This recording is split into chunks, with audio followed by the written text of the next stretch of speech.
toujours l'indice d'un séjour estival. Si dans votre thème annuel, Mercure se trouve en Lion, eh bien, nous, astrologues, nous serons amenés à vous parler de quelques visites agréables que vous pourriez mener durant l'été. Le Lion, c'est l'été. N'oubliez pas que un zodiaque est un calendrier et l'astrologue est à l'aise pour préciser les dates, chaque signe étant en relation avec une saison. Si vous naissez avec la lune en Verseau, la lune indique toujours le lieu de confort, de bien-être. Lune en Verseau, vous serez toujours à l'aise en plein hiver lorsque le soleil, lorsque la nature est caractérisée par le Verseau. On peut aller de l'infiniment grand, on peut parler des cycles grands, mais on peut aussi jouer sur les heures d'une journée. On peut parler facilement de l'année, du mois, de la semaine. Avec la semaine, c'est facile. Une phase lunaire dure 8 jours, donc on peut parler de la dominante astrologique de la semaine. Mais on peut, dans le principe où la Terre tourne sur elle-même en 24 heures, repensons à nos ascendants, repensons à cette dynamique qui s'alterne tout au long de la journée, on peut connaître l'heure agréable de la journée. Donc ça, c'est autre chose. Alors là, je vous représente Vénus conjonction Jupiter, que j'aime bien.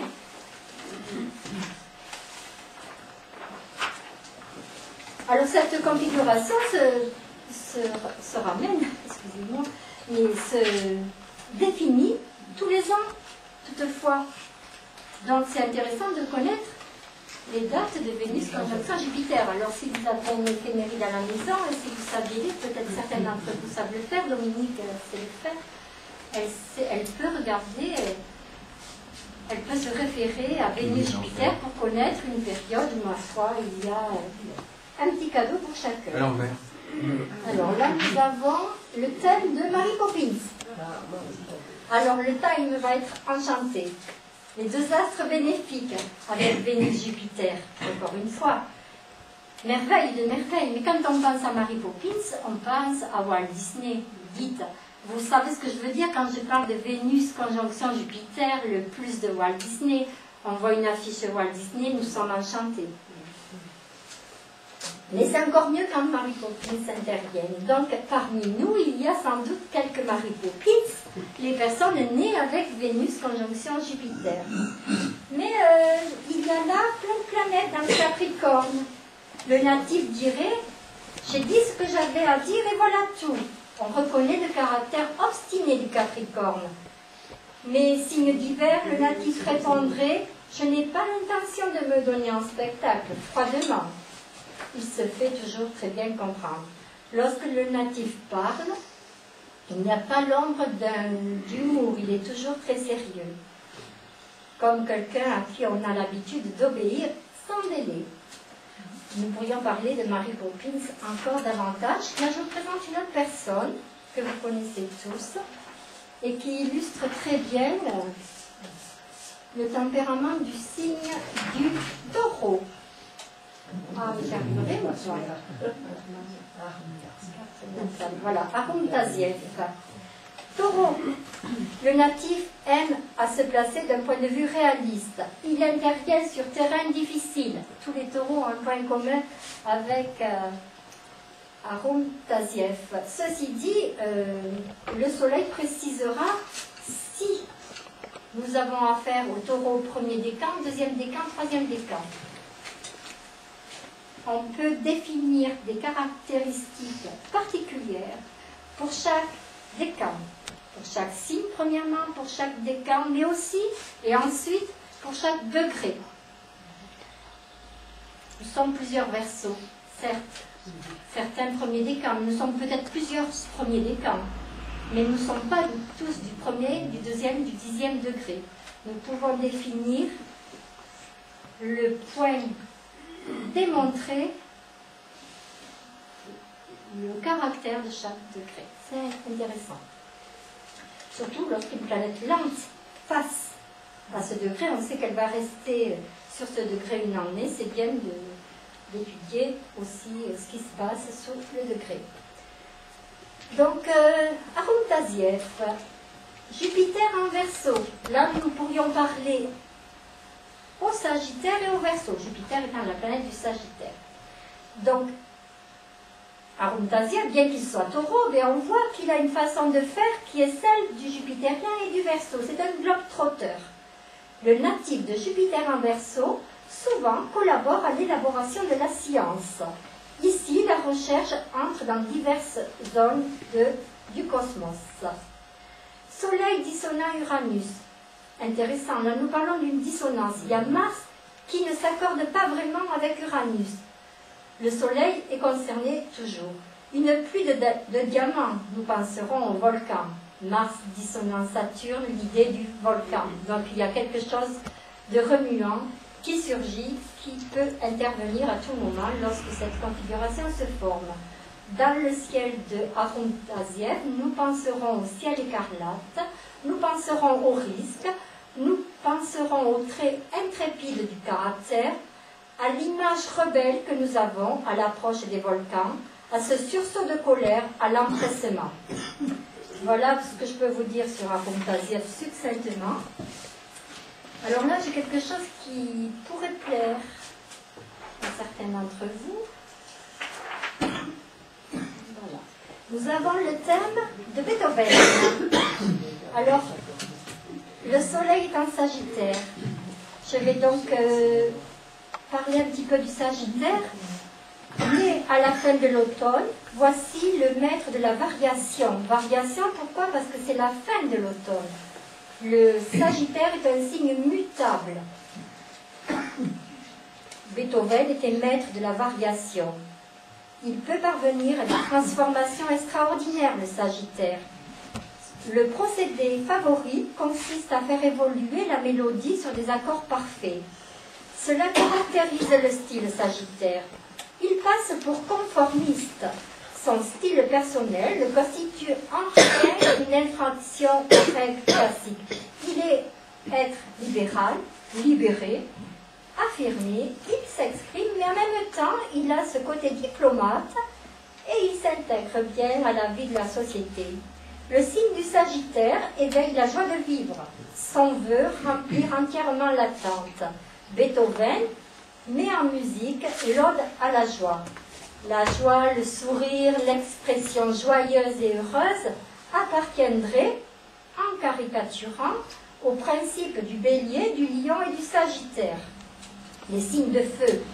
Tout à l'heure, je vous disais, à partir de la connaissance du thème d'anniversaire, on peut savoir quel est votre cycle annuel. Vous pourriez vivre dans un moment de votre vie une année sagittaire. Donc, une année agréable avec des moments de joie. Sagittaire, on attribue au Sagittaire la grandeur, la reconnaissance. Il est inséparable de la projection nationale. Diplomate, il entre dans les initiatives menées en groupe. Mais pensons aussi aux zodiaques de PPDA, Sagittaire. Pour lui, le Sagittaire, c'est Monsieur France qui n'a quand même pas l'air d'un imbécile, a priori. Beethoven est né avec Jupiter en Capricorne. Toute la musique de Beethoven, ici, gagne en force et en concentration. Ce sont les qualités Capricorne, la force, la concentration. Quelqu'un qui est né avec Jupiter en Capricorne, on pourrait l'appeler le grand Magoul. C'est un être exigeant, qui sait ce qu'il veut. Dans un thème, on tient l'endroit de Jupiter en estime. Capricorne ici, pour cette raison et pour d'autres. Beethoven est né avec Vénus en Capricorne, le sens de la matière, l'art de toucher le clavecin. Vénus aussi était en conjonction à Jupiter. Y aurait-il un point commun avec Walt Disney? Sans doute. En tout cas, dans le thème de Beethoven, nous penserons au mythe Beethoven, à sa mélodie, au merveilleux, au clavecin. Alors là, vraiment, vous voyez, comme moi, une opposition entre le Soleil et Mars. Les deux astres sont en éloignement maximum.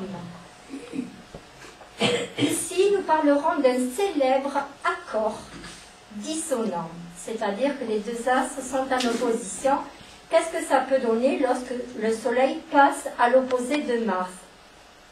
Tout d'un coup, une modulation. Beethoven s'irrite facilement. Beethoven, il empoignerait une chaise et il la briserait. Il pourrait dire, il est bon de côtoyer l'aristocratie, mais il est aussi bon de savoir en imposer. Quelquefois même, il ne veut pas jouer Beethoven. Rien n'y fait. Il fuit dehors, sous la pluie battante. Tourment, violence, un caractère emporté.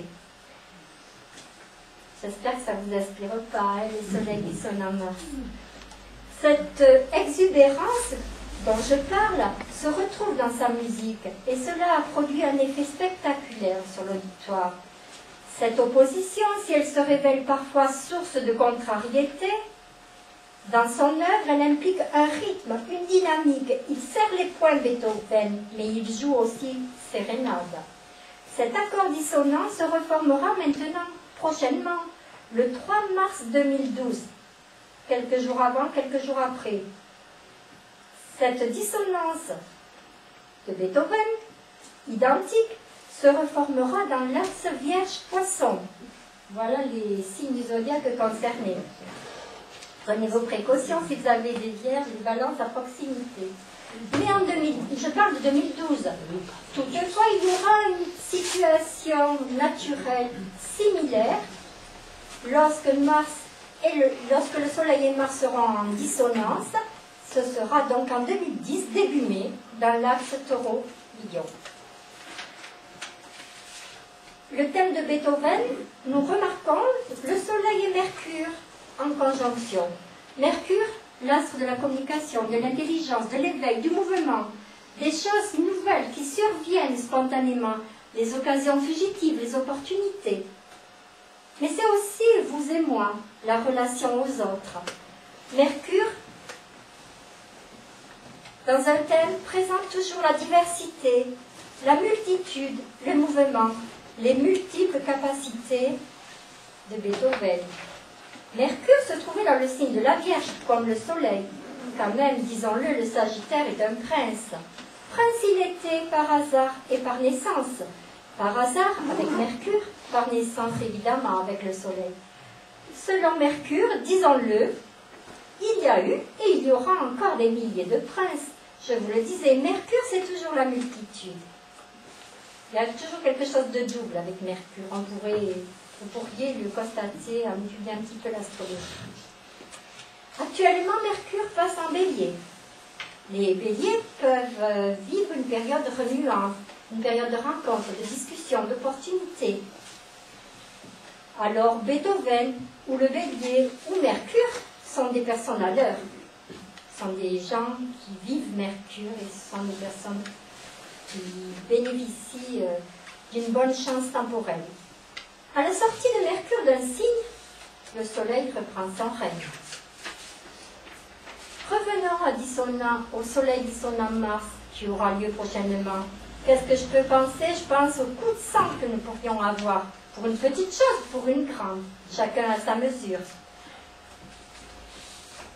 Nous penserons alors à Beethoven qui a écrit un style héroïque. Qui avait un style héroïque, qui a écrit la symphonie héroïque. Il y a le téléphone qui sonne. Yes, c'est un portable. Mais nous y sommes là, hein, parce que dès le début de la sonate, celle de Beethoven, il y a des contrastes entre les extrêmes, grave, aigu, aigu, grave. Depuis l'univers lointain, un battement rapide avec Soleil dissonant Mars, gradué, le rythme est celui d'un accord, mais alors en ut majeur. De cet aspect, il va s'échapper quand même. De cette période, il va s'échapper un rayon de lumière. Et ici, dans le thème de Beethoven, malgré qu'il y ait cette dissonance, on peut penser que le Soleil transmet un rayon qui éclairera toute son œuvre. Ce qui veut dire qu'en cas de difficulté, il y a toujours quelque chose qui propose la valorisation de vos projets et de votre rythme de vie. Il y a là aussi Lune conjonction Jupiter. Nous penserons à une sonate au clair de lune. L'image est douce, mais quand même la Lune conjonction Jupiter implique une vie assez rude. Lune conjonction Jupiter présente toujours l'idée des grandes familles. Mais c'est vrai, Beethoven portait déjà le prénom de son grand-père, on voit l'hérédité familiale. Et puis, il était deuxième d'une famille de 7 enfants, les grandes familles, bien réellement. Quelqu'un qui naît avec Lune conjonction Jupiter a ce capital naturel. Lune conjonction Jupiter, c'est aussi la faveur du public, les œuvres fétiches.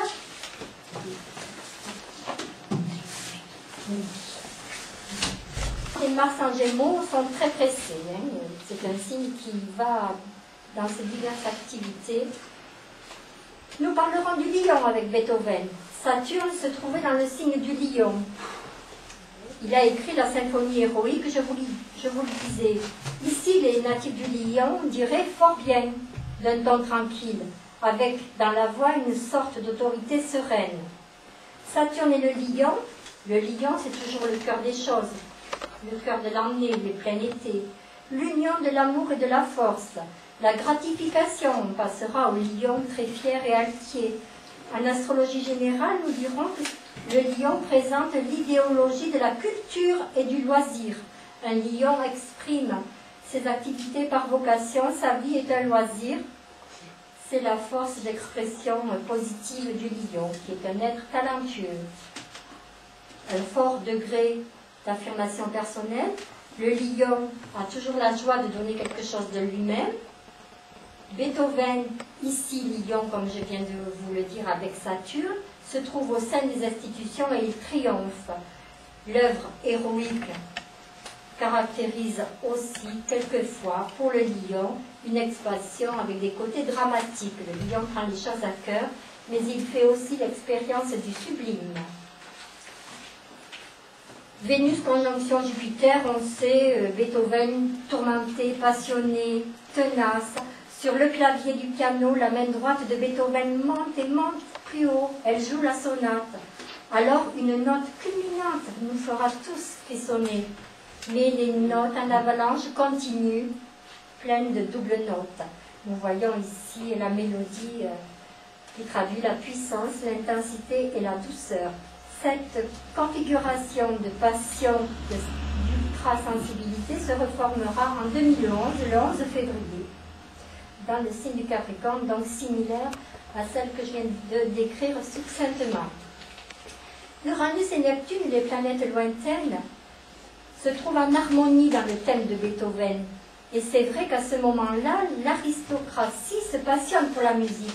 Uranus et Neptune considérera le caractère du groupe, de la société, plutôt que celle du trait particulier de l'individu, mais qui vit dans la société. Donc nous sommes toujours liés aux lointaines planètes qui ont des rythmes lents, ce qui veut dire que leurs effets sont toujours un petit peu lents et se confondent dans le temps, dans l'évolution de la société, plutôt que celle de l'individu.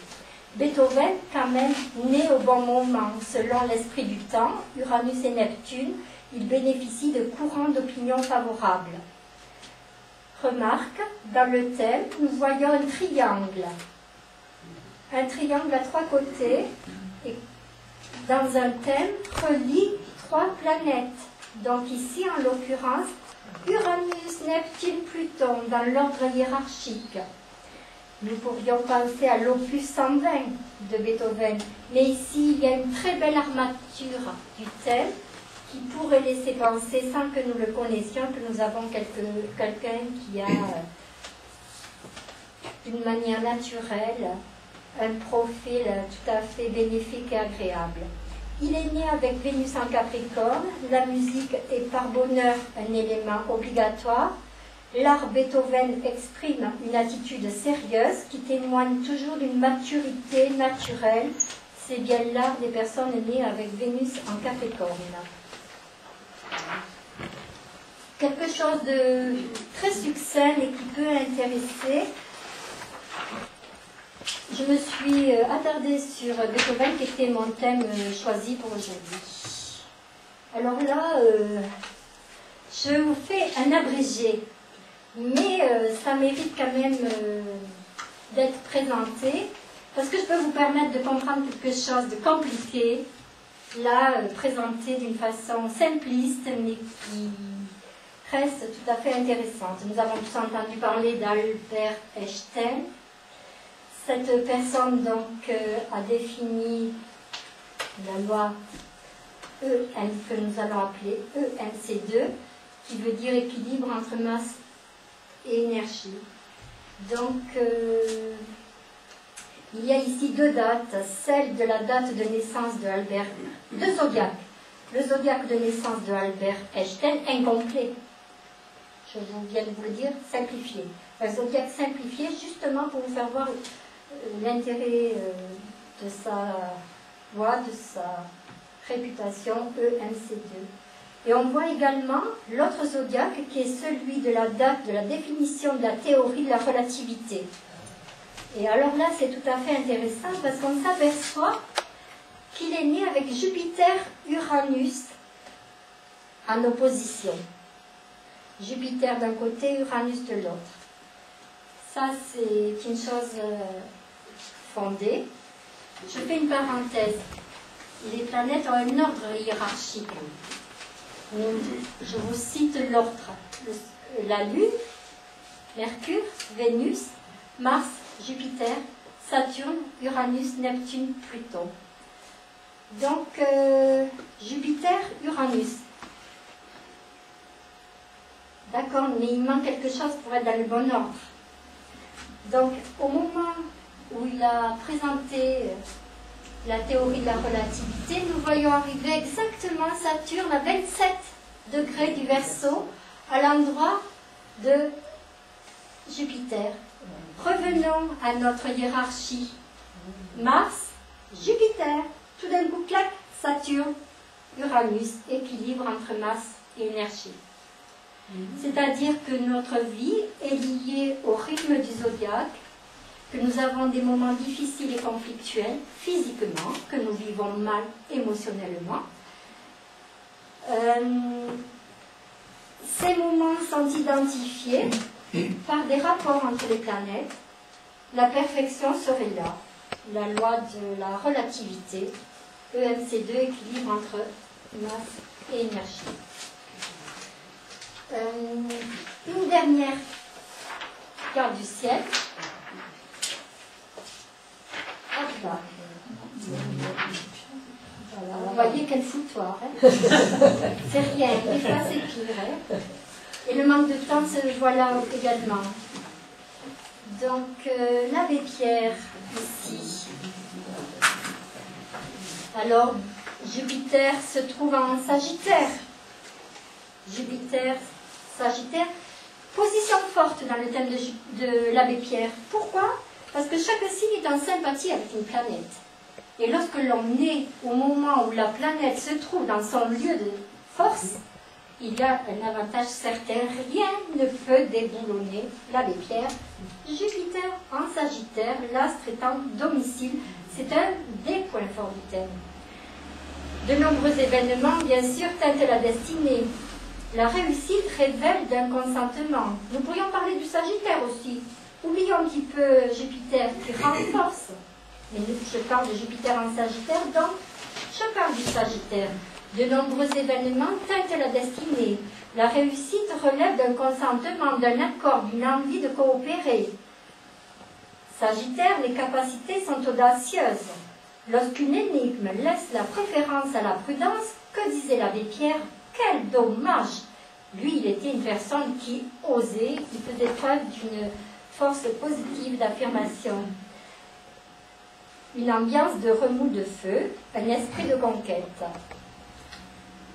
Jupiter, dissonant Saturne. Tout à l'heure, je disais, ne faisons pas un dessin. Encore une fois, cet aspect dissonant d'époque dans le thème de l'abbé Pierre. Il disait, l'abbé Pierre, en cas de difficulté, au nom de l'injustice, ayant au moins un privilège injustifié. Cet aspect, avec les difficultés de génération, quoi que ce soit dur, il s'agit d'un vrai temps. Voilà aussi ce que dirait l'abbé Pierre, c'est-à-dire que même dans un moment de dissonance, il y a la possibilité de bien respirer. Mercure conjonction Mars dans son thème, de l'énergie, de l'effervescence, du dynamisme. L'abbé Pierre dirait, c'est l'invitation à un effort, c'est le moment d'être créatif. Le jour de naissance, Jupiter était en domicile Sagittaire, donc il avait un point fort, mais il avait un autre point fort. Uranus, ici, se trouve dans le Verseau, donc c'était un Verseau de vrai de chez vrai avec Uranus. Les personnes nées avec Uranus en Verseau ne se représentent qu'une fois tous les 84 ans. Tout le monde n'est pas avec Uranus en Verseau. Ce sont des êtres d'exception, de modernité, et leur réputation dépasse quelquefois leur vie, souvent leur vie. Pourquoi? Parce que Uranus est une planète qui lie au long cycle, au long terme, et leur action a une longue portée.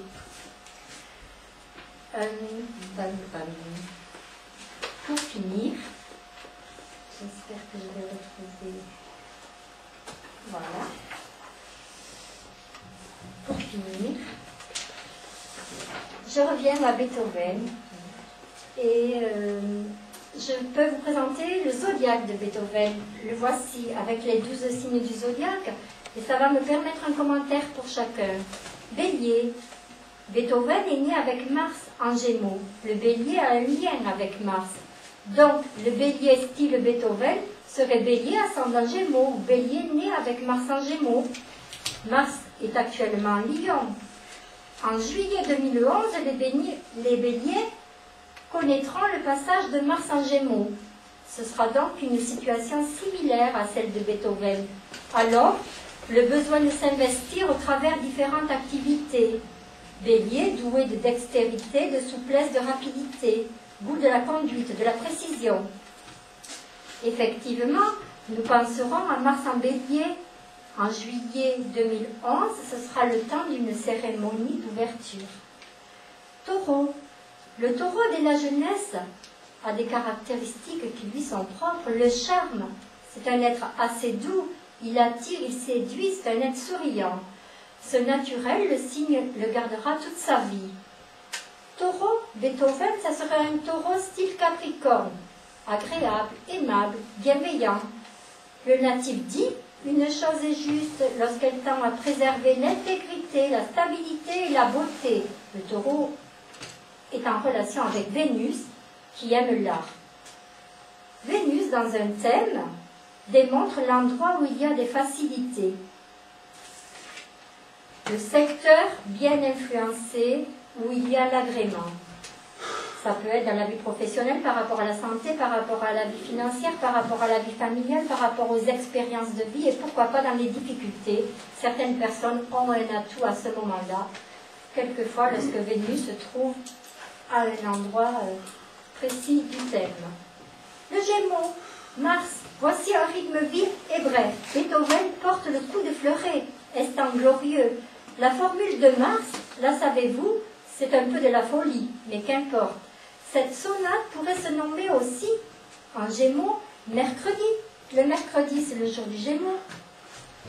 Le lundi, jour de la Lune. Le mardi, non, jour de Mars. Le jour de Saturne, c'est le samedi. Cancer, le natif dispose d'une vive imagination.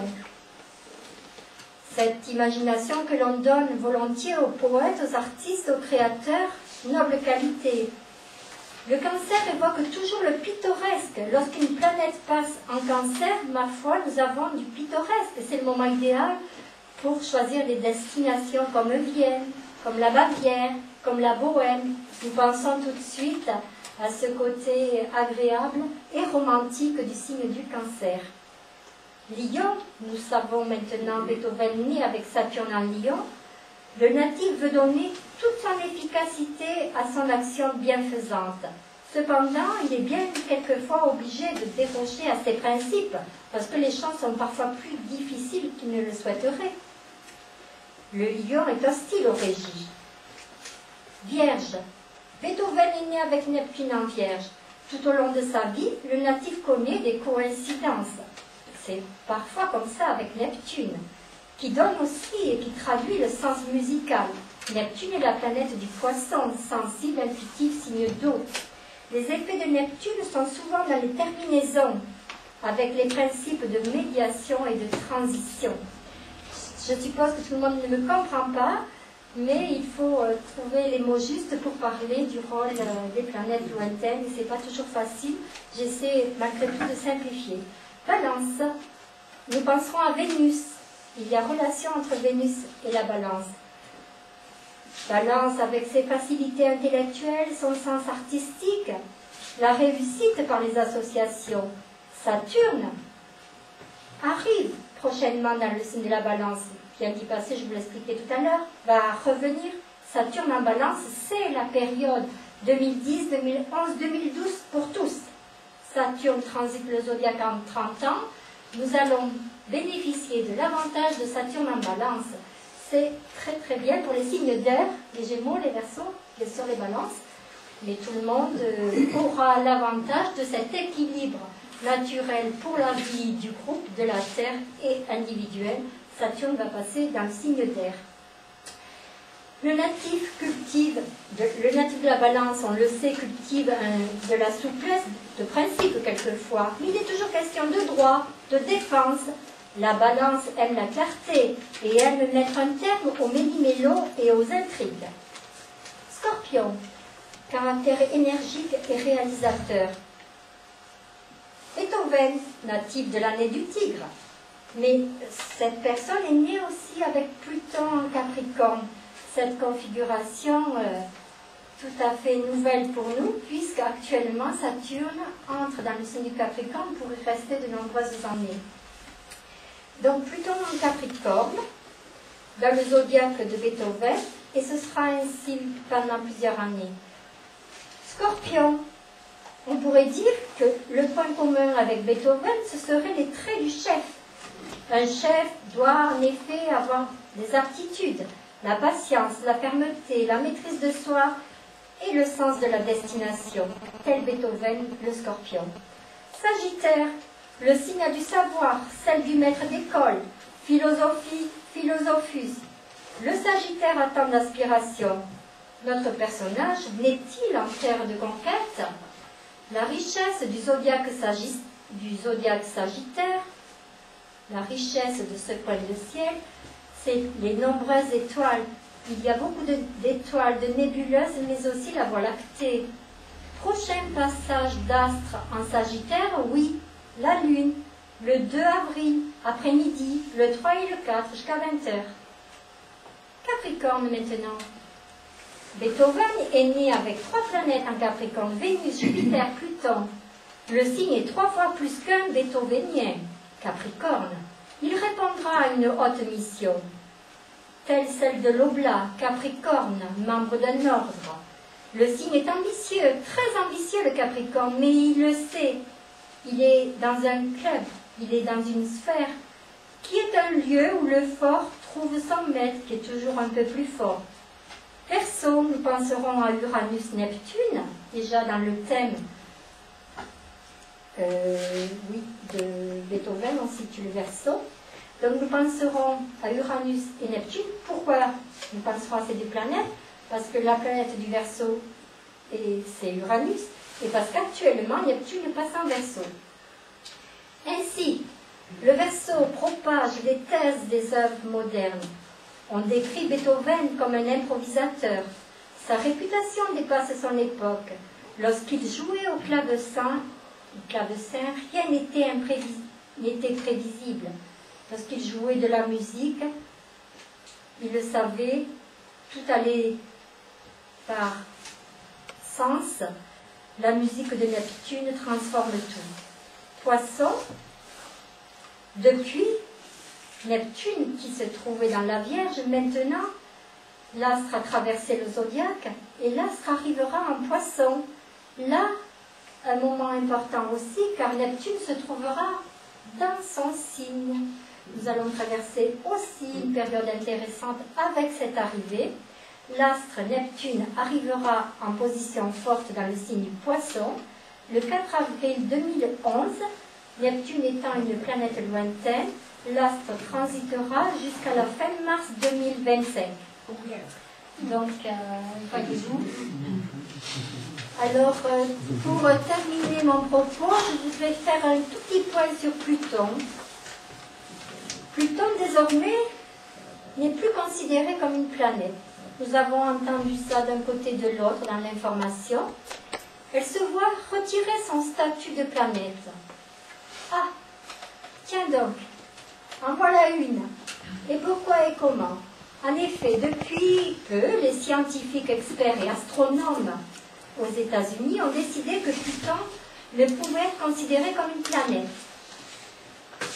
Car voyez-vous, une planète doit avoir 3 critères. Elle doit être en orbite autour d'une étoile, sans toutefois être une étoile. Elle doit être un objet suffisamment massif pour que l'effet de sa propre gravité lui confère sa propre enveloppe sphérique. Elle doit dominer son environnement, ayant dégagé le voisinage de son orbite, et ce n'est pas le cas de Pluton, qui encore continue à attirer vers elle pleine de projectiles, donc elle ne répond pas à la 3e exigence. Depuis, Pluton est rétrogradé scientifiquement au statut de planète naine. Mais nous, les astrologues, nous aimons aussi ce travail d'érudit, car ça nous explique encore une fois le mécanisme physique de chaque planète, qui peut se traduire dans le principe de la relation de l'infiniment grand à l'infiniment petit, qui peut se traduire à notre échelle. Voilà, je pourrais parler.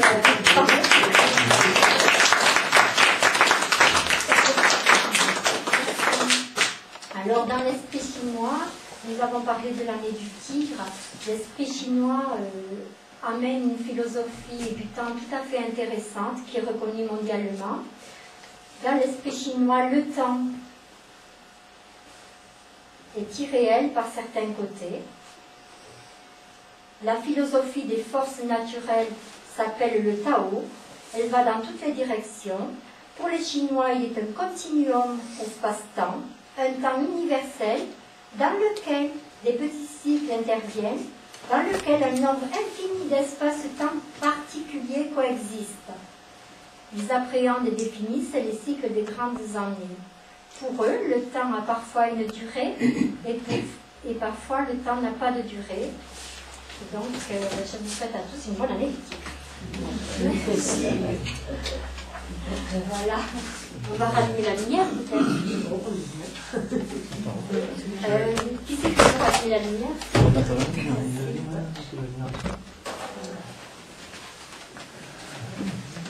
Je voudrais faire quelques commentaires. Merci.